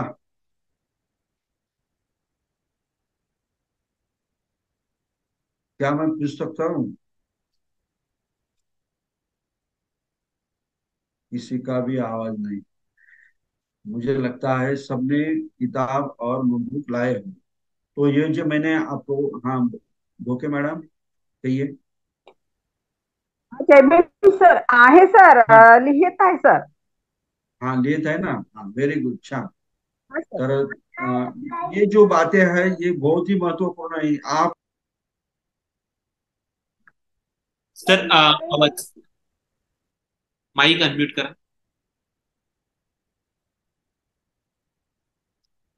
सर माईक अनम्यूट कर. हाँ हाँ हाँ हाँ हाँ, रामटेके मैडम बोलिए, आपको कुछ डाउट है, कुछ समझ में नहीं आया? Hello sir. आता हॅलो सर, जय भीम. हॅलो. हाँ जी, हाँ बोला बोला. हॅलो. आवाज येतोय का सर? तुमचा आवाज येतोय मला, बोला, तुमचा आवाज येतोय. सर आता हे शेवटी जे सांगितलं ना सर, क्रियापद आणि नाम मधलं, ते पुन्हा एकदा सांगा ना सर, थोडं सुटलं ते लिहायचं. तो मैं पहले से ही म्हणजे इतने क्रियापद. शांति से बताता हूँ. मी इतक्या इतक्या शांततेने सांगत असतो, एक एक शब्द माझा बोलताना वेगवेगळा असतो, तरी पण तुमच्या लक्षात येत नाही. ठीक आहे, काय हरकत नाही. हे फक्त शेवटचं सर, हा, शेवटीला जे सांगितलं. Okay okay. दोन थँक्यू सर. गोष्टी लक्षात ठेवायच्या ह्या पालीमध्ये, पाली भाषेमध्ये दोन गोष्टी लक्षात ठेवायच्या की जे नाम आहे, सर्वनाम आहे आणि विशेषण, हे जे शब्द जे आहेत यांची काय चालवली जाते, विभक्ती चालवली जाते. म्हणजेच काय, प्रथमा विभक्ती, द्वितीय विभक्ती, तृतीय विभक्ती. म्हणजेच काय, प्रथमा म्हणजे कर्ता, कर्म, करण, अपदान वगैरे वगैरे. अशा पद्धतीचे त्या नामाचे, सर्वनामाचे आणि विशेषणाचे काय असतात, प्रत्यय असतात. आणि जर समजा क्रियापद जर असेल, क्रियापद म्हणजे काय, जो क्रिया करतो त्याला आपण क्रियापद म्हणतो. तो जर क्रियापद असेल तर त्याचे जे कॉन्ज्युगेशन आहे, म्हणजे जे चालवण्याची जी पद्धत आहे, ती कशामध्ये असते, पुरुषमध्ये असते. म्हणजेच आपण इंग्रजीमध्ये first person, second person, third person असं म्हणतो की नाही, तसं पालीमध्ये प्रथम पुरुष, मध्यम पुरुष आणि उत्तम पुरुष, अशा प्रकारे तीन भाग जे केलेले आहेत आणि त्याचे एक वचन आणि अनेक वचनामध्ये प्रत्यय दिलेले आहेत. तर त्याचे प्रत्यय आपल्याला लिहायचे आहेत. तर मी तुम्हाला उदाहरण पस्सचं दिलं, तर पस्स हे जे आहे हे क्रियापद आहे. हे तुम्हाला आधी शोधावं लागेल, आधी जाणून घ्यावं लागेल की हा शब्द नाम आहे का क्रियापद आहे, आणि त्यानुसार मग आपण विभक्तीमध्ये जायचं का पुरुषमध्ये जायचं हे आपण ठरवायचं. ओके. जर क्रियापद असेल तर विभक्तीमध्ये, आपलं क्रियापद असेल तर पुरुषमध्ये जायचं. मग बघायचं की पुरुषमध्ये हा कुठल्या प्रथम पुरुषमध्ये आहे का. मग प्रथम पुरुषाचे जे प्रत्यय जे आहे वर्तमान काळाचे, ती अंती हे आहेत का, ती अंती आहे असं समजलं की मग समजायचं की हा, अरे हा एक क्रियापद आहे, वर्तमान काळातला आहे, ती अंती. ओके. जर समजा जर समजा सूर्य हा शब्द दिला समजा, तर सूर्य शब्द जो आहे, तुम्ही जर त्याला क्रियापद म्हणून जर समजला तर सगळ्या गोष्टी रॉंग होतील. कारण क्रियापद आपण सूर्य शब्दाला तुम्ही काय प्रत्यय लावणार? सूर्यती, सूर्यंती असे प्रत्यय लावणार का? नाही, कारण तो नाम आहे. त्याची आपल्याला काय विभक्तीच आपल्याला त्याची हे करावं लागणार. म्हणजे सूर्यो, नंतर सूर्या वगैरे, सूर्यांग वगैरे, सूर्येन अशी विभक्ती जी आहे आकारांत शब्दाप्रमाणे ती आपल्याला चालावं लागणार. तर हा जो मूळ भेद जो आहे हा खूप लोकांचा, नेहमी माझा अनुभव आहे इतक्या वर्षांचा, की बऱ्याचशा लोकांना नेहमी ह्याचं कन्फ्युजन होत असतं. आणि पठमा आणि पठम म्हणताना तर फारच कन्फ्युजन होतं. म्हणजे पुरीस म्हणताना पठमा म्हणतात, पठमा पुरीस, तर पठमा पुरीस न म्हणता पठमा पुरीस म्हणायचं. किंवा विभक्तीमध्ये पठमा विभक्ती म्हणायची ऐवजी पठम विभक्ती म्हणतात, तर तिथे पठमा विभक्तीच म्हणायचं. म्हणजे प्रत्येक शब्दाला, उच्चाराला पालीमध्ये खूप महत्व आहे. तर अशा प्रकारे विभक्ती आणि क्रियापद यांचा हा मुख्य भेद जो आहे तो मी इथे सांगितलेला आहे. आणि विभक्ती आणि हे क्रियापदचा जे चॅप्टर जे आहे हे आपण इथे संपवलेलं आहे. विभक्तीचं संपलेलं नाही अजून. आपल्याला स्त्रीलिंग शब्द जे आहेत ते आपल्याला बघायचे. आणि स्त्रीलिंग शब्द अतिशय सोपे आहेत, अतिशय सोपे आहेत. फक्त तुम्हाला आकारांत शिकावं लागेल आणि बाकीचे पुढे इकारांत, ऱ्हस्व, दीर्घ, उकारांत, ऱ्हस्व, दीर्घ हे सगळे सारखे आहेत, कॉमन आहेत, त्याच्यामध्ये काही बदल नाही. त्यामुळे ते एक 15 ते 20 मिनिटांमध्ये आपण स्त्रीलिंगचे आपण शिकू शकतो. परंतु मेन जे आहे पुल्लिंग आणि नपुंसकलिंग, जो महत्वपूर्ण जो है पुल्लिंग और नपुंसकलिंग जो शब्द है वो सीखना, समझना, ये बहुत ही महत्वपूर्ण है पाली में. तो इसी तरह हम अभी देखेंगे, अभी इसको हम पुल्लिंग में कैसे ये अगर देखेंगे हम अभी इसको, इसे हम कैसे ध्यान में रखेंगे, याद कैसे करेंगे? अभी देखेंगे, देखिए पुल्लिंग शब्द बुद्ध है, मुनि है, भिक्खु है, दंडी है और सब्बन्यु है. तो ये सारे शब्द में एक कॉमन फिगर है, मतलब कॉमन कैरेक्टरिस्टिक्स है, कॉमन वैशिष्ट्य है. तो क्या है आप कोई बता सकते हैं? बुद्ध में भी एक कोई खास वैशिष्ट्य है, मुनि में भी है, भिक्खु में भी है, दंडी में भी है और सब्बन्यु में भी है. सब्बन्यु तो भगवान बुद्ध को हम कहते हैं, तो वो एक कॉमन है. तो क्या कॉमन है माधुरी मैडम? येस सर, जे मला हाँ समजलं ते सांगते. हे हाँ बुद्ध, मुनी, भिक्खू, दंडी हे सगळं पुरुषी नाव उच्चारल्यानंतर कळतात. पण बुद्ध, मुनी, भिक्खू त्याच्यामध्ये मुनीला वेलांटी लावली, ती वेलांटी पहिली आहे, हा उकार लावलाय, हा पहिला उकार लावलाय, हे सगळं हे शब्द वाचल्या वाचल्या हे समजणं गरजेचं आहे. असंच ना?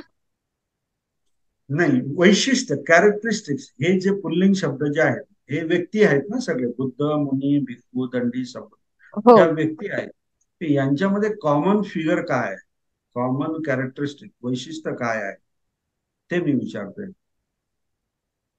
Kalpa madam, sorry. कल्पा, हाँ कल्पा मैडम, कल्पा मैडम आप बताएंगे कल.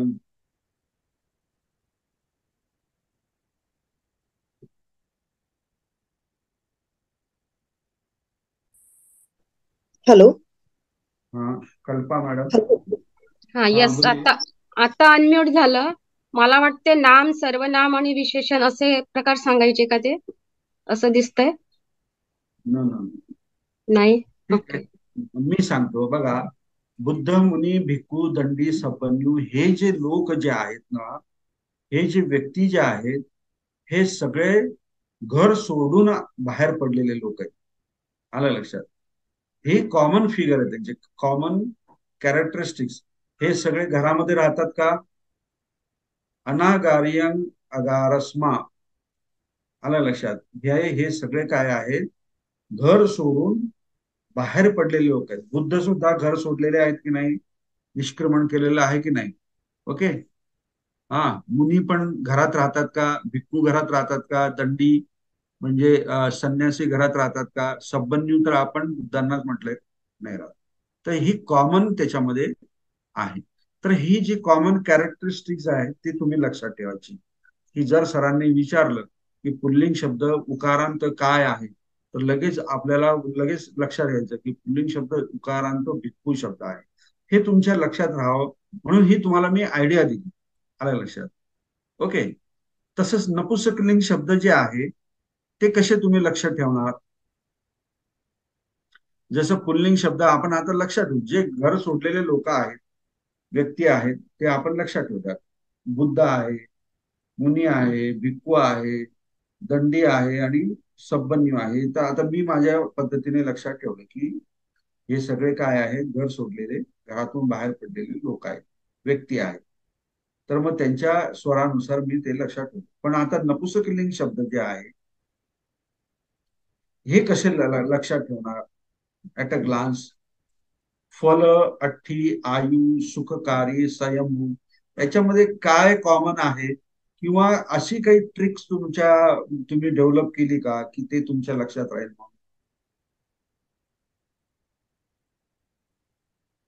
हा, वंदना कुमार, काय कसं लक्षात ठेवणार? बोला. सर,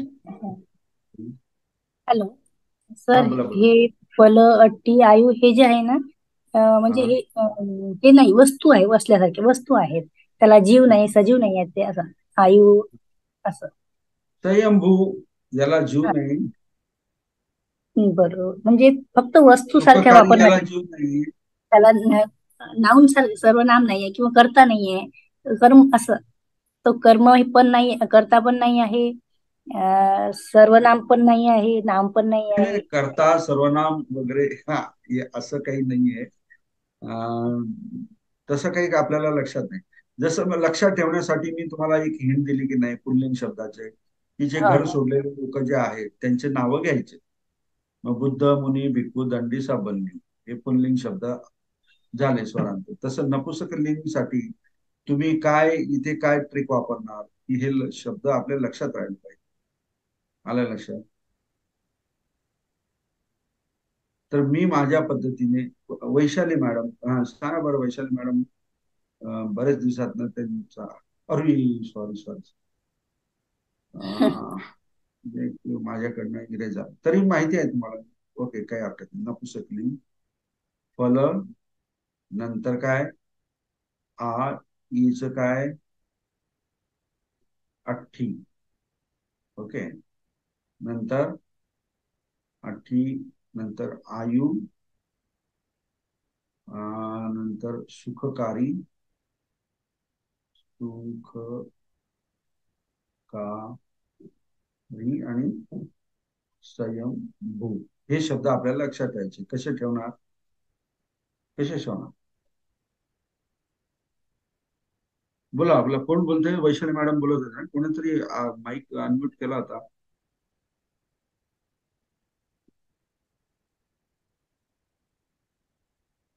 काय नाही, आपल्या पद्धतीने लक्षात ठेवायचं. बघा, सुखकारी व्यक्ती घ्यायचा. ओके, सुखकारी व्यक्ती. ओके, फल आणि अठ्ठी म्हणजेच काय, फळे, आणि अठ्ठी म्हणजे बोन, म्हणजेच काय, मीठ, असं धरू चालणं. आपलं मटण म्हणतो ना आपण, फळे आणि मटण, आपलं सॉरी अठ्ठी, खाऊन,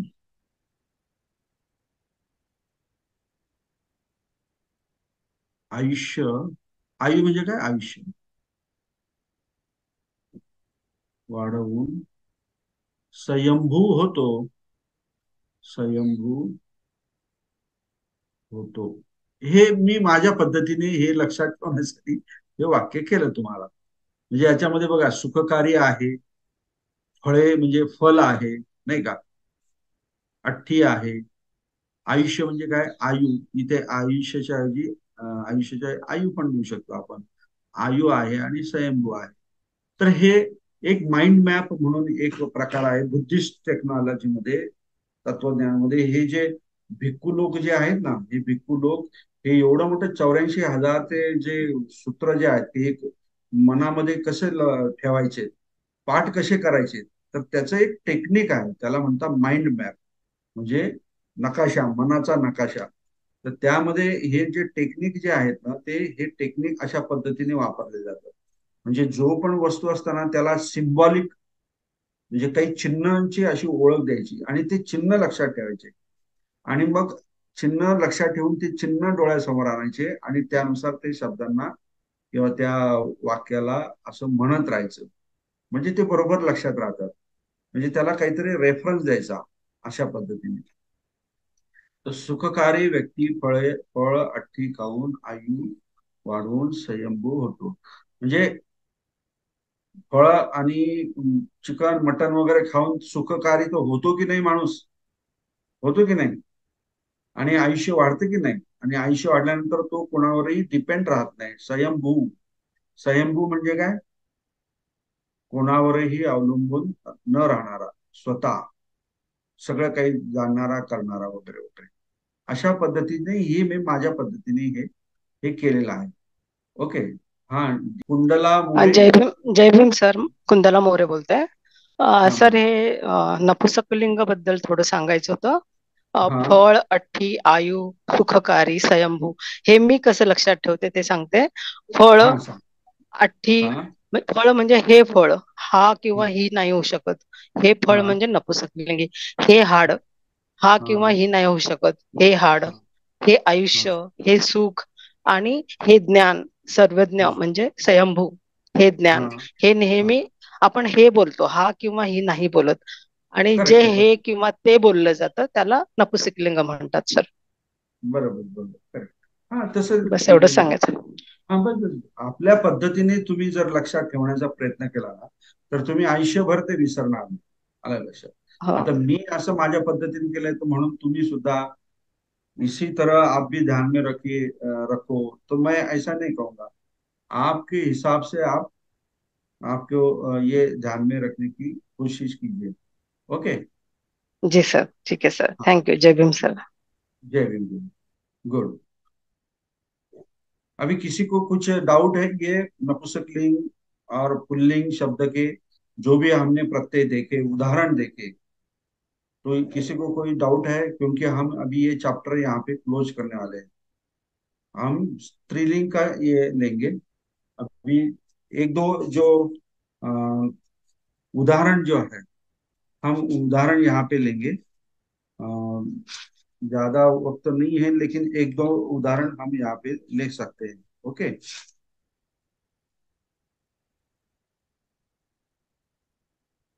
एक मिनट, हाँ, ये मैं क्लियर कर देता हूँ.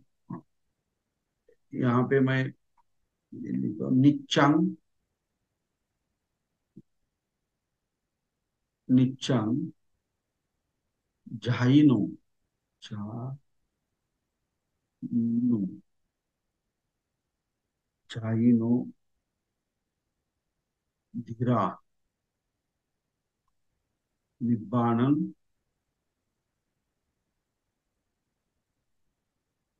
पुष्पन्ति.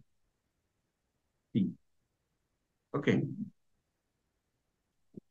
ये ही वाक्य मैं जरा आपको अच्छी तरह समझने के लिए मैं ऐसा लिखता हूँ. धीरा,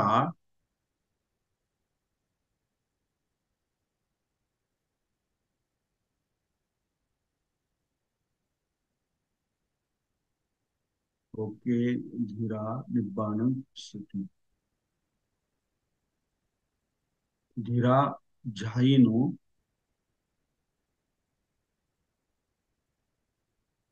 नहीं सॉरी, धीरा निच्चंग झाइनो, निच्चंग झाइनो, निब्बाणं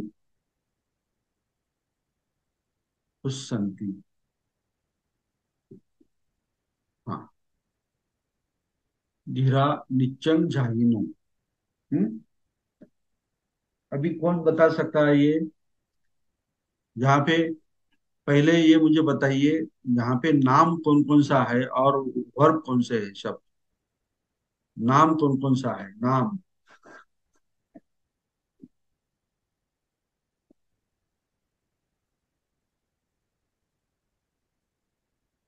नाम में फिर पुल्लिंग आएगा, नपुंसकलिंग आएगा,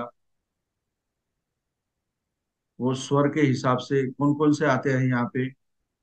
वर्ब कौन सा है, verb, what is the verb, verb यहाँ पे क्या है। हाँ बताइए।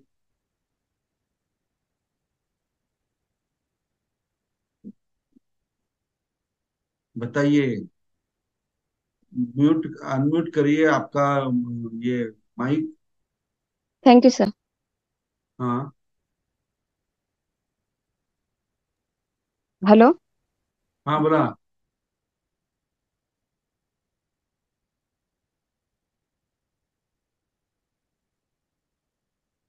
हुस्संती क्या है, यहाँ पे वर्ब है। ओके। हुस्संती हाँ आणखी हा अनेक वचनी, अनेक बहुवचनामध्ये येतं.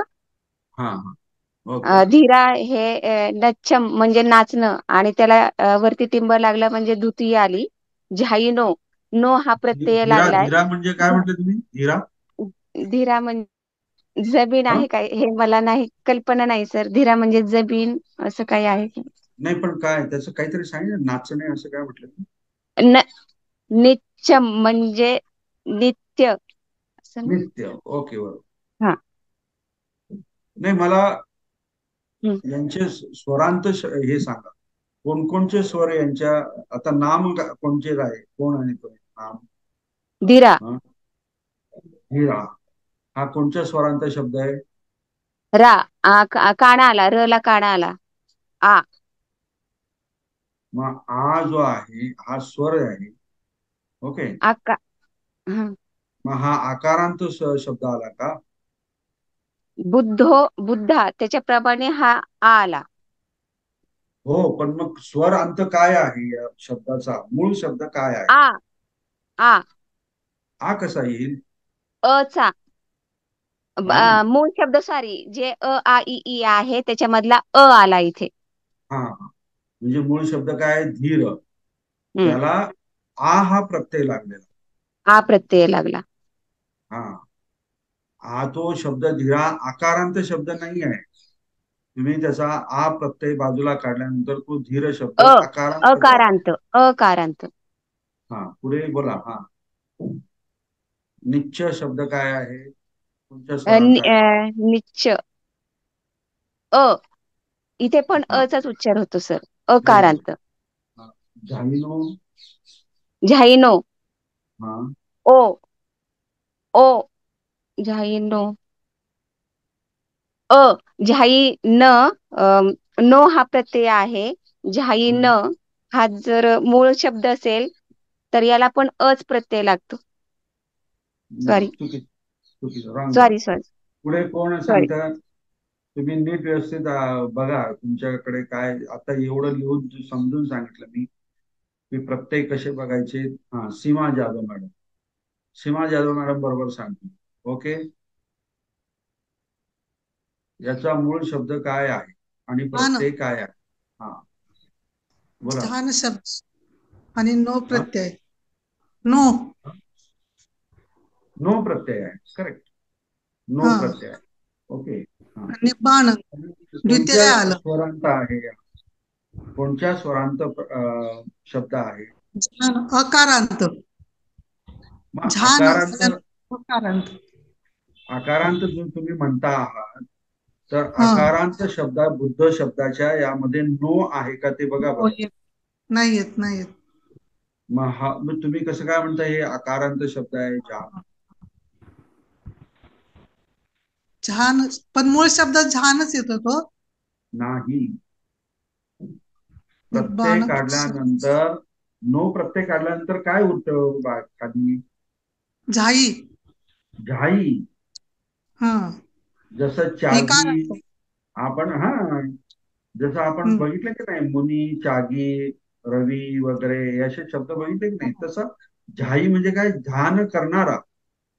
हो, चागी ध्यान म्हणजे करणं. कसं, त्याग करणारा, नाही का? हे हो. हे तुम्हाला जमलं पाहिजे, हे तुम्हाला कळालं पाहिजे. हम्म.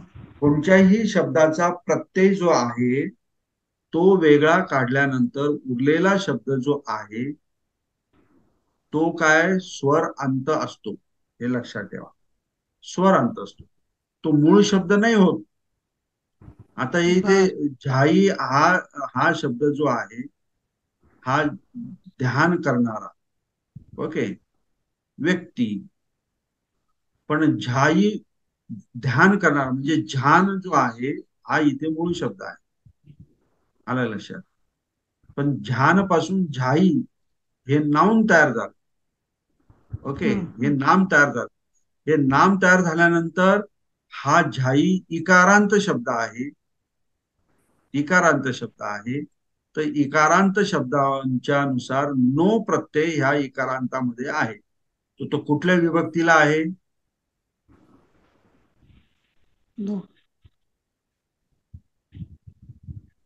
चतुर्थीला. बरोबर, चतुर्थी आणि षष्टी, छठी. हा, ओके, हे लक्षात आलं. Okay, good. आता निब्बाणंग हा शब्द घ्या. तर याच्यामध्ये कुठला प्रत्यय आहे आणि कोणत्या स्वरांत शब्द आहे? निब्बाणंग. निब्बाण अकारांत आहे आणि द्वितीया प्रथम पठमा येते. द्वितीय पठमा म्हणजे नक्की काय काळायचं? हे कोणचं आता हे नवीनच करून काढ. कोणची विभक्ती ही? विभक्ती द्वितीय विभक्ती एक वचन. द्वितीय विभक्ती एक वचन. आणि कोणता स्वरांत शब्द आहे हा? निब्बाण अकारांत. अकारांत. पुल्लिंग आहे का नपुंसकलिंग आहे? नपुंसकलिंग आहे. Very good. निब्बाणं पुष्संती हे आहे. ओके. आता धीर. धीर म्हणजे काय? धैर्यशील, धैर्यवान. धैर्यवान, करेक्ट. धैर्यवान, धैर्यवान. ओके. धैर्यवान, नेहमी झायंती म्हणजे नेहमी ध्यान करणारा निर्वाणाला स्पर्श करतो. फुस्संती.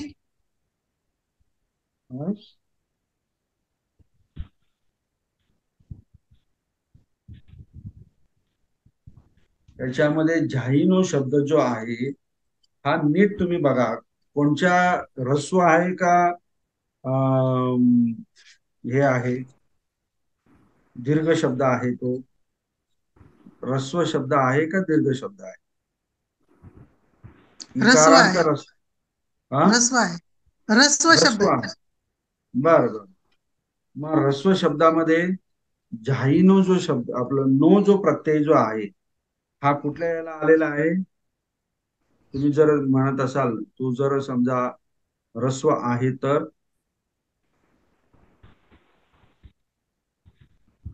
ही मोठी कसरत आहे. आलं का लक्षात? याच्यामध्ये इकारांत जर समजा तुम्ही ह्रस्व जर शब्द घेतला याला झाईला, ओके, ह्रस्व, तर मुनी शब्दाप्रमाणे आपण त्याचं हे करतो नाही का? ओके. तर त्यामध्ये मुनीनो आहे शब्द. मग चतुर्थी आणि पंचमी, आपलं चतुर्थी आणि छठी यामध्ये नो आहे. ओके. परंतु या ठिकाणी हा झाई जो शब्द जो आहे हा दीर्घ इकारांत शब्द आहे. दीर्घ इकारांत शब्द आहे. तर दीर्घ इकारांत शब्द जर तुम्ही जर बघितले तर काढा दीर्घ इकारांत शब्द.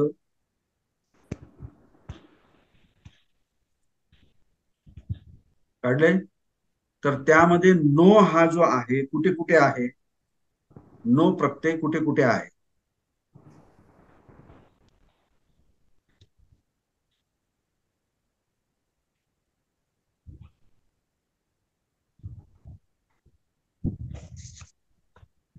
कुठे कुठे आहे?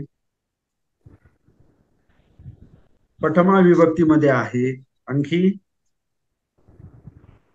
चतुर्थीमध्ये आहे. नंतर आणखी छठ्ठीमध्ये आहे. आता मोठं धर्मसंकट की आता नेमकं काय घ्यायचं? तर हे तुम्हाला वाक्य जे आहे ते वाक्य वाचल्यानंतर तुम्हाला लक्षात आलं पाहिजे.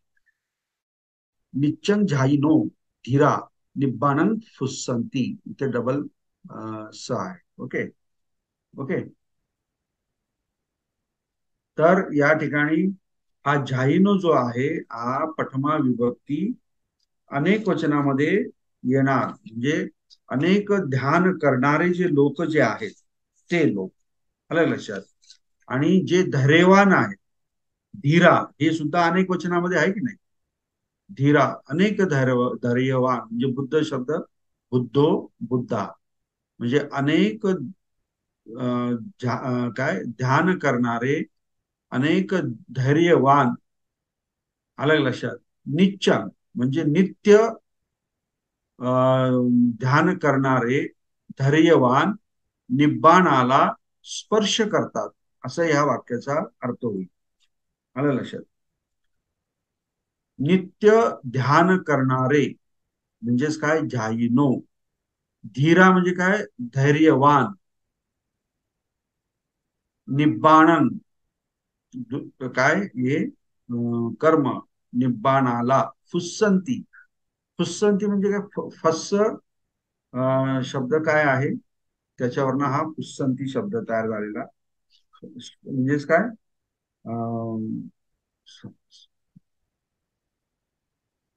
नाही, फुस्संती हा फुसच आहे, डबल स नाही करायचा, सॉरी. फुस्संती, ओके. काय करतात, स्पर्श करतात. स्पर्श करतात म्हणजे ते त्या तिथपर्यंत पोहोचतात. तर अशा प्रकारे तुम्हाला ह्या पूर्ण वाक्यांमध्ये तुम्हाला हे सगळं आता शोधावे लागणार. जे काही पुढचे वाक्य मी तुम्हाला गृहपाठ म्हणून देणार आहे ते तुम्हाला शोधावे लागणार, की कोणचा अकारांत आहे, कोणचा उकारांत आहे, कोणचा पुल्लिंग आहे, कोणचा नपुंसकलिंग शब्द आहे. त्यानुसार त्याचे प्रत्यय बघायचे आणि नंतर मग त्याची विभक्ती नाम असेल तर मग विभक्तीमध्ये जायचं, आणि जर क्रियापद असेल तर पुरुषमध्ये जायचं. तर हे एक उदाहरण मी तुमच्यासाठी घेतलेलं. पुढच्या क्लासमध्ये आपण बरेचसे उदाहरणं घेऊ, म्हणजे तुम्हाला चांगली प्रॅक्टिस होईल आणि ते ओळखता पण येईल. ओके. आता हे तुम्हाला बऱ्याच जणांना माहित आहे, फक्त सांगताना थोडस पुढे मागे होऊ शकतं, म्हणजे कन्फ्युजन होऊ शकतं किंवा चुकू शकतं. तर त्याने घाबरून जायचं नाही. प्रयत्न करत राहणं हे आपलं काम आहे, आणि तुम्हाला पाली शिकायची असेल तर वारंवार प्रयत्न करावाच लागेल. चूक लक्षात आल्यानंतर परत ती चूक होणार नाही, जे बरोबर आहे तेच तुमच्या लक्षात राहील. अशा पद्धतीने हे आपलं हे उदाहरण जे आहे त्याचं भाषांतर आहे, आणि आपण पुल्लिंग आणि नपुंसकलिंगचे सगळे जे स्वरांत शब्द जे आहेत नाम, त्याचे आपण विभक्ती शिकलो. पुढच्या याच्यामध्ये आपण याचे उदाहरणं घेऊया, पुल्लिंग आणि नपुंसकलिंग शब्दांचे, टोटल विभक्तीचे, आणि वेळ जर मिळाला तर आपण स्त्रीलिंगचे सुद्धा प्रत्यय घेऊया. मी तुम्हाला याच्यानंतर म्हणजे उद्याच्याच दिवशी आपल्याला हे करायचं आहे. ओके. उद्या क्लास आहे आपला 4 ते 6, तर उद्याच आपल्याला हे शिकायचं आहे. तर उद्याच्या दिवशी क्लास असल्यामुळे आणि आपण उदाहरणं घेणार आहोत, म्हणून आज जे मी शिकवलेलं आहे ते रात्रभर जागून तुम्ही हे त्याचं पाठांतर वगैरे किंवा कसं काय आहे सर शिकलेलं जे काही आठवत असेल ते वहीमध्ये नोट डाऊन करा आणि लक्षात ठेवा, म्हणजे उद्या तुम्हाला त्याचा फायदा होईल. ओके.